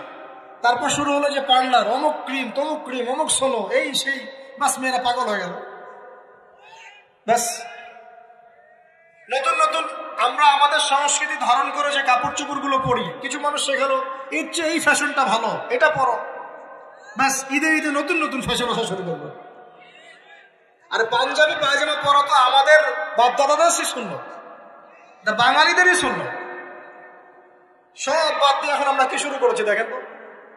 তো এগুলো কিন্তু মিডিয়া দিয়ে আপনাদেরকে ঢোকানো হয়, মিডিয়ার থ্রু দিয়ে। আমরা দেখছি এখন যুবকরা, বহু যুবক মাদকাসক্ত হয়ে যাচ্ছেন, হচ্ছেন কিনা? কিসের এত হতাশা ভাই? কি হয়েছে? আপনার গার্লফ্রেন্ড আপনাকে ছেড়ে চলে গেছে? তো গেছে না, হয়তো কি হয়েছে ভাই? কি হয়েছে? গার্লফ্রেন্ড ছেড়ে চলে গেছে তো কি হয়েছে? আল্লাহ পাকের জমি নাকি মেয়ের অভাব নাকি? 40 জন নারীর দায়িত্ব একটা ছেলেকে নিতে হবে সে জামানায়, মানে মা, বোন, ফুপু, খালা, স্ত্রী, এই সব মিলে 40 জন কাঁধে উঠে যাবে। এখন ঘরে ঘরে মেয়েদের সংখ্যা বাড়ছে না? নবীজি বলেছে শেষ জামানায় মেয়েদের সংখ্যা বাড়বে, ছেলেদের সংখ্যা কমবে। কমছে কিনা ছেলেদের সংখ্যা? এখন হয়তো এভারেজ 100, 104, পরে দেখবেন আরো বেড়ে গেছে। শুধু আমেরিকার হিস্ট্রি ঘেটে দেখেন, ওখানে ছেলে মেয়ের অনুপাতটা কেমন। কমছে সব জায়গাতে, আরো সামনে কমবে। তো একজন গার্লফ্রেন্ড আপনাকে ছেলে চলে গেছে, বাস জীবনটা উৎসর্গ করে দিতে হবে তার জন্য? এখন কি ফেন্সিডিল, গাঁজা, ইয়াবা এগুলো সেবন করতে হবে? আপনাকে কে সৃষ্টি করেছেন ভাই? কি উদ্দেশ্যে? প্রথমে কি একটা বলেছে, কি উদ্দেশ্যে? আমাকে আল্লাহ পাঠিয়েছেন দুনিয়াতে নামাজ পড়তে, রোজা রাখতে, দিনের প্রচার করতে, দিনের জ্ঞান অর্জন করতে, এই তো। তা আমি একজন মেয়ের জন্য জীবন নষ্ট করে দেবো কেন? আমি তাহলে আল্লাহর কাছে কি মুখ দেখাবো আর নবীর কাছে কি মুখ দেখাবো? ওখানে গিয়ে বলবো আল্লাহ আমি আমার অমুক প্রেমিকার জন্য আশায় হয়ে একদম জীবন দিয়ে দিয়েছি, আত্মহত্যা করেছি? গেছে ভাই, যাইতে দেন। যে ব্যক্তি আপনার অবস্থানকে মূল্যায়ন করে নাই, সে আপনার যোগ্য ছিল না। এখন আপনি কি করবেন? নিজের অবস্থান উন্নত করেন, আপনার পিছনে লাইন ধরে ঘুরবে ইনশাআল্লাহ। এটাই বাস্তবতা। দুনিয়া খুব খারাপ জিনিস। মানুষ মানুষের অবস্থানকে মূল্যায়ন করে, মানুষ মানুষের অবস্থানকে মূল্যায়ন করে, কিন্তু আল্লাহ রাব্বুল আলামিন আপনাকে সর্বাবস্থায় ভালোবাসেন। আলহামদুলিল্লাহ। এই যে আমরা এখন অনেক পাপ করছি না, আল্লাহ কি আমাদেরকে আযাব দিয়ে ধ্বংস করে দিয়েছেন? আল্লাহ পাক এখনো আমাদেরকে ভালোবাসেন, গ্রহণ করেন, অপেক্ষায়। আল্লাহ পাক অপেক্ষা করছেন কখন তওবা করবে, আমি তওবা কবুল করব। এই কখন আমার বান্দা খালি একবার বলে আস্তাগফিরুল্লাহ, আল্লাহ পাক সাথে সাথে মাফ করে দেবেন। আর সেই আল্লাহকে ভুলে আপনি কার পেছনে ছুটছেন? আমরা কিন্তু নিয়াত করতে পারি ভাই যে আমরা যারা ওয়াজ শুনলাম, জীবনে কোনোদিন সিগারেটে হাত দিব না ইনশাআল্লাহ। রাজি আছি ভাই? অন্য বড় বড় জিনিস তো বহু দূরের কথা। আচ্ছা, অনেকে রাজি হয় নাই কেন? আপনারা কি অলরেডি আসক্ত? আমি অনেক ভাইকে দেখেছি মাশাআল্লাহ ইফতার খুলেই একদম বেনসন টানা শুরু করে। হ্যাঁ, এটা যে হারাম আপনাদের কেউ ওয়াজ করে শোনায় নাই? এটাকে কি মনে করেন আপনারা, হারাম না হালাল? কেউ বলেছে মাকরুহ, নাকি মাকরুহ ফতোয়া দিয়েছে? মাকরুহ শব্দের অর্থ জানেন আপনি? মাকরুহ শব্দের অর্থ কি শোনেন। সূরা বনী ইসরাঈল খুলবেন। কোন সূরা? সূরা বনী ইসরাঈল। আল্লাহ পাক বলছেন আমি বনু ইসরাঈলকে এই কাজগুলো করতে নিষেধ করেছেন। কোন কোন কাজ? জেনা করো না, জেনার ধার কাছে যেও না, এতিমের মাল আত্মসাৎ করো না, শিরক করো না, ইত্যাদি। যারা আলেম আছেন তারা আমার কথা বুঝবেন। এই কাজগুলোর পরে আল্লাহ পাক বলছেন যে এই প্রত্যেকটা কাজ আল্লাহর কাছে মাকরুহ, অপছন্দের। কিসের? অপছন্দ। তাহলে এটাকে আপনি সহজ মনে করছেন? নিয়াত করি আল্লাহ পাকের সন্তুষ্টির জন্য আমরা কোনোদিনও মাদকের সাথে সম্পৃক্ত হব না ইনশাআল্লাহ। আর বিশ্বাস করেন, শুধুমাত্র মাদকদ্রব্য নিয়ন্ত্রণ অধিদপ্তর এই আইন কানুন এগুলো দিয়ে, জরিমানা দিয়ে মানুষকে মাদক ছাড়ানো যাচ্ছে না, যাবে না। কেন যাবে না এটা আপনারা খুব ভালো করেই জানেন, আমি বলতে চাচ্ছি না। অনেক সময় মাদক বিরোধী কনসার্ট করে মানুষ, মাদক বিরোধী কনসার্টে ওঠার আগে এক বোতল ডাইল খেয়ে আসে। এগুলো কি বাস্তব কথা বলছি না অবাস্তব কথা বলছি? আমাদের যুবক ভাইরা কোশ্চিন কেন মাদকের ধার কাছে যাবেন না? একটা হাদিস খালি মনে রাখেন, একটা, এই হাদিসটা মনে রাখেন। নবী সাল্লাল্লাহু আলাইহি ওয়াসাল্লাম বলেছেন, কেউ যদি মাদকদ্রব্য সেবন করে তার 40 দিনের নামাজ কবুল হবে না। সিগারেট একটা খেয়েছি, 40 দিন নামাজ নাই। এরপর যদি সে তওবা করে আল্লাহ মাফ করে দেবে। আবার যদি মাদক খায় আবার 40 দিন কবুল হবে। যদি আবার তওবা করে আল্লাহ মাফ করে দেবে। আবারও যদি খায় আবারও 40 দিন কবুল হবে না, আবারও তওবা করলে আল্লাহ আবার মাফ করে দেবে। চতুর্থবার সে যদি মাদক খায়, আল্লাহ রাসূল সাল্লাল্লাহু আলাইহি ওয়াসাল্লাম বলছেন আল্লাহ পাক কিয়ামতের মাঠে তাকে তিনাতুল খাবাল পান করাবেন। কি পান করাবেন?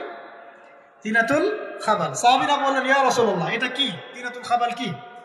নবী সাল্লাল্লাহু আলাইহি ওয়াসাল্লাম বলছেন এটা হচ্ছে জাহান্নামীদেরকে আযাব দেওয়ার পর তাদের রক্ত মাংসের যে পুঁজ বের হবে, যে ড্রিঙ্কস, জাহান্নামের হার্ড ড্রিঙ্কস, এই ড্রিঙ্কসের নাম হলো তিনাতুল খাবার। আল্লাহ পাক আমাদের সবাইকে মাদক থেকে বাঁচিয়ে রাখে। হতাশা মাদক দিয়ে দূর হয় না।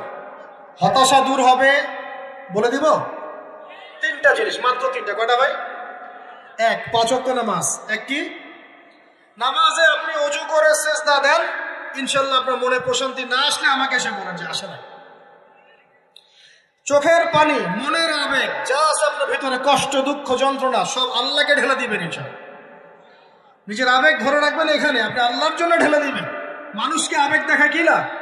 মানুষ আপনার চোখের পানির মর্ম বুঝবে? মানুষ কি মানুষের চোখের পানির মর্ম বোঝে? আপনার পিতা যদি মারা যায়, আমার কাছে এসে দোয়া চান কান্নাকাটি করে, আমি দোয়া করতে পারবো, কিন্তু আমি কিন্তু আপনার ফিলিংসটা বুঝতে পারবো না। আপনার অনুভূতি কে বুঝতে পারবেন? আল্লাহ পাক আপনার ঘাড়ের রগের চেয়েও কাছে আছে। সুবহান আল্লাহ পাক ঘাড়ের রগের চেয়ে কাছে আছে। গতকালকে বাংলাদেশের একজন বরেণ্য আলেমের সাথে একটা কনফারেন্সে ছিলাম। উনি বলছিলেন যে এক ব্যক্তি, এটা শোনেন, এক ব্যক্তি খুব তার শখ যে তিনি সাহাবীদের মতো নামাজ পড়া শিখবেন। কথা বুঝতে পারছেন? সাহাবীদের মতো নামাজ শিখবেন। তো একজন বরেণ্য আলেমের কাছে এসেছেন, এসে বলছেন যে আমাকে সাহাবীদের মতো নামাজ শিখিয়ে দেন। তখন সেই আলেম আরেকজন আলেমের সন্ধান দিয়েছেন, যে তুমি তার কাছে যাও, তিনি শেখাবেন। তো সেই ব্যক্তি একটু অবাক হয়েছেন, কারণ যাকে প্রশ্ন করেছিলেন তিনি অনেক বড় মুহাদ্দিস, আর যার কাছে পাঠানো হচ্ছে তিনি অত বড় মুহাদ্দিস নন, কিন্তু আবেদ, আমল করেন। তাকে গিয়ে বলছেন উনি আমাকে পাঠিয়েছেন সাহাবী বলা নামাজ শিখিয়ে দেন। তখন তিনি বলছেন ঠিক আছে, সুন্দর করে ওযু করে আসুন, সুন্দর করে ওযু করে আসুন। ওযু করার সময় খালি খেয়াল রাখবা যে আমি ওযু করছি শুধু আল্লাহর সন্তুষ্টির জন্য। কি খেয়াল রাখবেন? ওযু করছি শুধু আল্লাহকে রাজি খুশি করার জন্য ওযু করছে, আর কোনো উদ্দেশ্য নাই আমার। ওযু করতে যাচ্ছে, তিনি আবার বলছেন ধরো, শুধু আল্লাহকে রাজি খুশি করার জন্য ওযু করো। আবার শুরু করছেন, আবার বলছেন শোনো, শুধু আল্লাহকে রাজি খুশি করার জন্য ওযু করো। এভাবে বলতেই আছেন, নামাজে দাঁড়িয়ে আছেন, দাঁড়ানোর আগে বলছেন শোনো, শুধু আল্লাহকে রাজি খুশি করার জন্য নামাজ পড়ো। বলতেই আছেন। এক পর্যায়ে সে ব্যক্তি নামাজ শুরু করলো, নামাজের মনোযোগ এদিক ওদিকে যায়, আর তার মাথায় এটা আসে, এই শুধু আল্লাহকে রাজি খুশি করার জন্য আমাকে নামাজ পড়তে হবে, শুধু আল্লাহকে রাজি খুশি করার জন্য নামাজ পড়তে হবে। এই চিন্তা তার মনের মধ্যে ঘুরপাক খাচ্ছে। এভাবে নামাজটা সে শেষ করে চিন্তা করছে যে নামাজ তো পুরোপুরি মনোযোগ দিতে পারলাম না। বারবার মাথার মধ্যে এরকম চিন্তা আসছে, আল্লাহ আমাকে তো মাফ করে দাও, নামাজটা আমার মনে হলো না ঠিক মতো। তখন সে ফিরে এসে তার সে ওস্তাদকে বলছেন আমার তো নামাজ এরকম করে পড়লাম, কিন্তু শেষমেশ মনে হলো যে নামাজটা হয়তো কবুল হয় নাই, আল্লাহর কাছে খুব মাফ চাইলাম, আল্লাহ আমাকে মাফ করে দাও, নামাজটা মনে হলো না। তখন সেই যে প্রথম ব্যক্তি যিনি পাঠিয়েছেন তিনি বলছেন এটাই হলো সাহাবী বলা নামাজ। তারা আল্লাহকে রাজি খুশি করার জন্য নামাজ পড়তেন, নামাজ শেষ করে আল্লাহর কাছে ইস্তেগফার করতেন, আল্লাহ কিছুই হলো না, কিছুই হলো। আমার কথা কি বুঝতে পারছেন? অতএব আল্লাহকে রাজি খুশি করার জন্য আপনি আপনার আবেগ, আপনার ইবাদত সব ফেলে দিবেন, অন্য কারো কাছে কিছু পাওয়ার আশা করবেন। অতএব নামাজ আপনার মাদকের দিকে যাওয়া লাগবে না, নামাজই আপনার হতাশা দূর করে দেবে ইনশাআল্লাহ। 2 নম্বর আমল হচ্ছে কোরআন তেলাওয়াত। যে ব্যক্তি কোরআন তেলাওয়াত করতে পারে নিয়মিত, তার মনের মধ্যে এই হতাশা, এই ভীরুতা, এই কাপুরুষতা কিচ্ছু আসবে না ইনশাআল্লাহ। আমি গ্যারান্টি দিচ্ছি আপনাকে, হতাশা আসবেই না আপনার মনে যদি আপনি কোরআন বুঝতে পারেন। কোরআনের একটা আয়াত নিয়ে কোনো সময় দেখা যায় 2-3 ঘন্টা সময় পার হয়ে যাচ্ছে, আয়াতটা ছেড়ে সামনে যেতে পারছি না। কোরআনের ভিতরে ঢুকলে আপনি দুনিয়ায় ভুলে যাবেন কি হচ্ছে আশপাশে। আমি এমন অনেক আলেমকে দেখেছি যে একটা বই, পাতলা একটা বই, আরবি বই নিয়ে পড়া শুরু করেছেন, ওই যে ফজরের পরে জোহরের ওয়াক্ত হয়ে যাচ্ছে, বইটাই শেষ করতে পারেননি। বুঝতে পারবেন না, যখন আপনি ইলমের ভিতরে ঢুকে যাবেন, কোরআনের ভিতরে, হাদিসের ভিতরে, আপনার দুনিয়ার খেয়ালই নাই। একজন আলেম তিনি এক রাত্রে একটা বই লিখেছিলেন, চটি বই, এক রাত্রের মধ্যে। বলা হচ্ছে তার সম্পর্কে বলা হচ্ছে যে রাতের খাবার তাকে দেয়া হয়েছে যে আপনি এটা খেয়ে নেন, তো এই খাবারটা পাশেই আছে, খাবারটা খাবো, এটা লিখে খাবারটা খাবো, এরকম তার চিন্তা ছিল। ফজর হয়ে গেছে, বই লেখাও শেষ, খাবার এই অবস্থায় পড়ে আছে, ডুবে গেছেন ভিতরে খাওয়ার মাথায় তার খেয়াল নাই। এরকম হয়। একজন মনীষী, বিখ্যাত মনীষী, রিয়াদুস সালেহীন কিতাবের রাইটার, সংকলক আল্লামা নববী রাহিমাহুল্লাহ, এরকম সারা রাত চলে গেছে, পাশে দুইটা খেজুর, ওই দুইটা খেজুর খাওয়ারই সময় পাবে। হাদিস নিয়ে গবেষণা করতে করতে করতে করতে রাত পার হয়ে গেছে। আমি বলতে চাচ্ছি, যখন ইলমের ভিতরে, কোরআন হাদিসের ভিতরে ঢুকে যাবেন, আপনার দুনিয়ার খেয়াল আপনার চলে যাবে, এই টেনশন, হতাশা, এই সেই বাদ। তখনই আল্লাহ পাক আপনাকে তার পক্ষ থেকে রহমত দিবেন, বরকত দিবেন, আল্লাহ আপনার দুনিয়ার কাজগুলো করে দিবেন। তখন দেখবেন কেউ আপনার দুনিয়ার ওই কাজটা করে দিয়েছে, কেউ ওই কাজটা করে দিয়েছে, কেউ বাসায় খাবার পাঠিয়ে দিয়েছে, আল্লাহ পাক এগুলো করাই দিবেন ইনশাআল্লাহ। তো প্রিয় ভাইরা, মাদকে যাবো না আল্লাহর কাছে আসবো? 2 নাম্বার কোরআন তেলাওয়াত, 3 নাম্বার আল্লাহর জিকির। 3 নাম্বার কি ভাই? আল্লাহর জিকির। চলতে ফিরতে সব সময় মুখ চলতে থাকবে, মুখ না চললেও মনে মনে মন তাজা থাকবে, মনে মনে জিকির হতে থাকবে। মনে মনে জিকির করতে পারেন? মুখ নড়বে না, কিন্তু মনে মনে আপনার একটা জিকির হতে থাকবে, সুবহানাল্লাহ, আলহামদুলিল্লাহ, লা ইলাহা ইল্লাল্লাহ, আল্লাহু আকবার। পারা যাবে? পারে। মানুষের মন কখনো চুপ করে থাকে না, কিন্তু মানুষের মন অলওয়েজ কিছু না কিছু চিন্তা করতেই থাকে, করতে থাকে না, যতক্ষণ না ঘুমায় মানুষ। তো প্রিয় ভাইরা, বেশি বেশি জিকির করবো, সুবহানাল্লাহ, আলহামদুলিল্লাহ, লা ইলাহা ইল্লাল্লাহ, আল্লাহু আকবার, লা হাওলা ওয়ালা কুওয়াতা ইল্লা বিল্লাহ, এগুলো চলতে থাকবে। আল্লাহ পাক তৌফিক দান করুন। আমরা আমাদের সমাজে যুবকদেরকে এরকম টিকটকে দেখছি, অনলাইনে আসক্ত দেখছি, জেনায় আসক্ত দেখছি, পর্নোগ্রাফিতে আসক্ত দেখছি। আমরা দেখছি আমাদের যুব সমাজকে মাদকে আসক্ত, কিশোর গ্যাংয়ে আসক্ত। এইগুলো কি আমাদের কাম্য ছিল ভাই? আমাদের কাম্য ছিল? এই অবস্থায় কি যুব সমাজ আল্লাহ পাকের দিনের পতাকা হাতে নিয়ে আল্লাহর জমিনে দিন কায়েম করতে পারবে কিনা, একটু আমাকে উত্তর দেন দেখি। এখন এই অবস্থায় পারবে? অতএব অবস্থার উন্নতি করতে হবে কিনা? উন্নতির জন্য রাজি আছি কিনা ইনশাআল্লাহ? আমরা চাই কি আল্লাহ পাকের দিনটা আল্লাহর জমিনে প্রতিষ্ঠা লাভ করুক, আল্লাহর দিন সবার ঘরে ঘরে পৌঁছে যাক, আল্লাহ পাকের দিনের যে সৌন্দর্য সবাই সেটাই, এই সৌরভটা সবাই পাক। আমরা চাই কিনা? সমাজে শান্তি প্রতিষ্ঠা হোক, আবার সেই রাসূলের মতো যুগ চলে আসুক, আমরা চাই কিনা? অতএব আমাদের সবাইকে যৌবনের এই প্রলোভনগুলো থেকে বেরিয়ে এসে আল্লাহ পাকের ইবাদতে আত্মনিয়োগ করতে হবে। আল্লাহ পাক আমাদের সবাইকে তৌফিক দান করুন, বলি আমিন। আমাদের সবাইকে আল্লাহ রাব্বুল আলামিন কোরআন এবং হাদিসের গভীর জ্ঞান অর্জন করার তৌফিক দান করুন, বেশি থেকে বেশি ইবাদত করার তৌফিক দান করুন। আল্লাহ পাক সবাইকে হারাম সমস্ত রিজিক থেকে বাঁচিয়ে রাখুন, জিনা, ব্যভিচার এবং নারীর ফিতনা, মাদক থেকে আল্লাহ বাঁচিয়ে রাখুন। আল্লাহ পাক আমাদের সবাইকে হালাল রিজিক, হালাল সম্পর্ক যথেষ্ট করে দিন। আল্লাহ পাক আমাদের সবাইকে যেন দিনের দাওয়াতের মেহনত করার তৌফিক দান করেন এবং আলেম ওলামার সাথে পরামর্শ করে দিন শেখার এবং বোঝার তৌফিক দান করেন। আর লেকচার শেষ করার আগে দুটো বিষয় বলে শেষ করছি, একটু মনোযোগ দিন। একটা হচ্ছে আমাদের যুবতী দিনী বোনদের জন্য। এখানে বোনরা আছেন না? আছেন কি না? দিনী বোনরা আছেন? একটা নসিহত দিনী বোনদের জন্য আমি একটা নসিহত করতে চাচ্ছি, একটা নসিহত। আমার এই একটা নসিহত একটু মন দিয়ে শুনুন প্রিয় দিনী বোন। রাসূলুল্লাহ সাল্লাল্লাহু আলাইহি ওয়াসাল্লাম আমাদের দিনী বোনদের জন্য জান্নাতে যাওয়ার একটা ফর্মুলা বলে দিয়েছেন। আমি কি বলবো সেটা? আচ্ছা, রাসূলুল্লাহ সাল্লাল্লাহু আলাইহি ওয়াসাল্লাম বলেছেন আমাদের দিনী বোনেরা, আমাদের মায়েরা, এই নারী জাতি মাত্র 4টা কাজ করলে জান্নাতের যে কোনো দরজার ইচ্ছা প্রবেশ করতে পারবে। খুশি হন না? কয়টা কাজ? মাত্র 4টা। এক, যদি আমাদের দিনী বোনেরা 5 ওয়াক্ত নামাজটা ওয়াক্ত মতো পড়ে, আল্লাহ পাক তৌফিক দান করুন, বলি আমিন। 2 নাম্বার, যদি তারা রমাদান মাসের রোজাটাকে ঠিক মতো আদায় করতে পারে। 1 নাম্বার 5 ওয়াক্ত নামাজ ঠিকঠাক আদায় করা, 2 নাম্বার রমজান মাসে সওম রাখা, 3 নাম্বার তাদের লজ্জাস্থানের হেফাজত করা, মানে শরঈ পর্দা মেনটেন করা, শরঈ পর্দা মেনটেন করা। এবং আমি বলে দেই, চেহারাটা আপনাদের পর্দার অন্তর্ভুক্ত। এটা নিয়ে অনেক বাকবিতণ্ডা হয় না সমাজে, চেহারা দেখানো যাবে কি যাবে না ইত্যাদি। চেহারা আপনার পর্দার অন্তর্ভুক্ত বিষয়, ফুল স্টপ। এর উপরে ফতোয়া অনেকভাবে দিচ্ছে, কিন্তু বরেণ্য উলামায়ে কেরামের কিতাবগুলো ঘাটাঘাটি করেন, তাদের ফতোয়া হচ্ছে চেহারা আপনার পর্দার অন্তর্ভুক্ত বিষয়, চেহারা ঢেকে রাখবেন, আল্লাহ পাক তৌফিক দান করুন। চোখ থাকবে খোলা, ঠিক আছে। 4 নাম্বার, স্বামীর আনুগত্য করতে হবে। স্বামীর আনুগত্য, এই যে আনুগত্য শব্দ শুনলেই মানুষের একটা মানে নেগেটিভ ধারণা তৈরি হতে পারে। স্বামীর আনুগত্য মানে কি আমি তার দাসত্ব করবো? আনুগত্য মানে প্রিয় দিনী বোন, আনুগত্য মানে দাসত্ব নয়।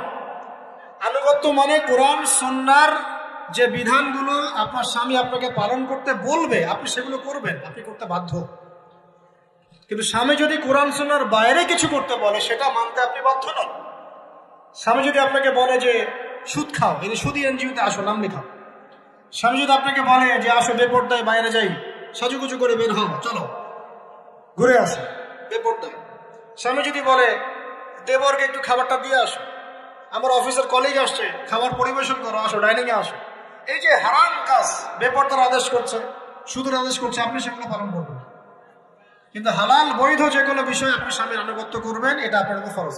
এই 4টা কাজ যদি আপনি করতে পারেন জান্নাতের যে কোনো দরজা দিয়ে ইচ্ছা আপনি প্রবেশ করতে পারবেন ইনশাআল্লাহ। আল্লাহ পাক আমাদের দিনী বোনদেরকে এই 4টা কাজ করার তৌফিক দান করুন। আমাদের সবাইকে আল্লাহ পাক জান্নাতের জন্য কবুল করুন বলি আমিন।